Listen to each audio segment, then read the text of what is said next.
Alors je reviens sur le judaïsme et la conversion, toutes les formes de conversion au judaïsme d'ailleurs, y compris le christianisme. Qu'en est une et comment? Et je ne peux pas m'empêcher de voir là une dimension magique. Dans mon livre, paru il y a maintenant 34 ans, et une thèse qui est parue, qui était soutenue il y a 40 ans, Le monde juif et l'astrologie, je parle de la magie.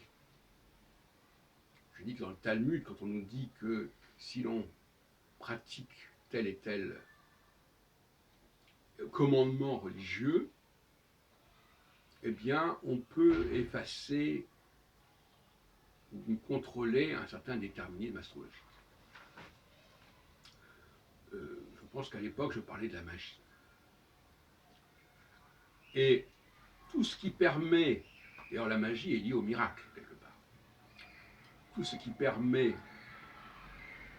une transmutation, parce que la conversion c'est une transmutation, relève de la magie, de la pensée magique.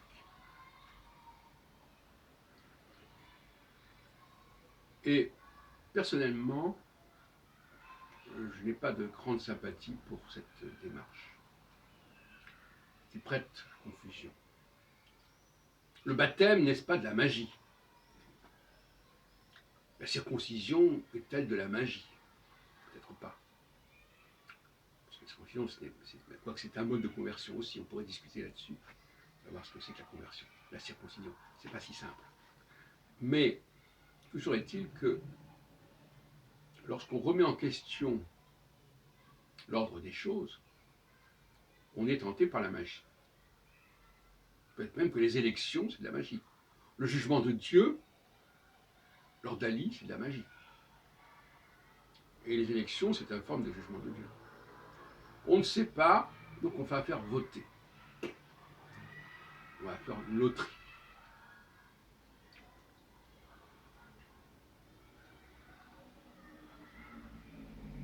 Apprendre des rituels, des formules magiques, c'est de la magie, bien sûr.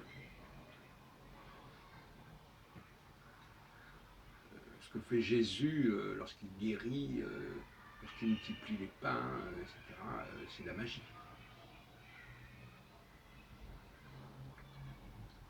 Et quand il y a de la magie, il y a du désordre. En ce sens-là, on pourrait parler d'entropie, de certaine manière. On fait disparaître la frontière, on fait disparaître la séparation. Alors moi, je suis assez favorable à l'entropie, mais je dois reconnaître que cette entropie, quand on fait disparaître une frontière, par exemple, elle n'est pas du même ordre que la magie.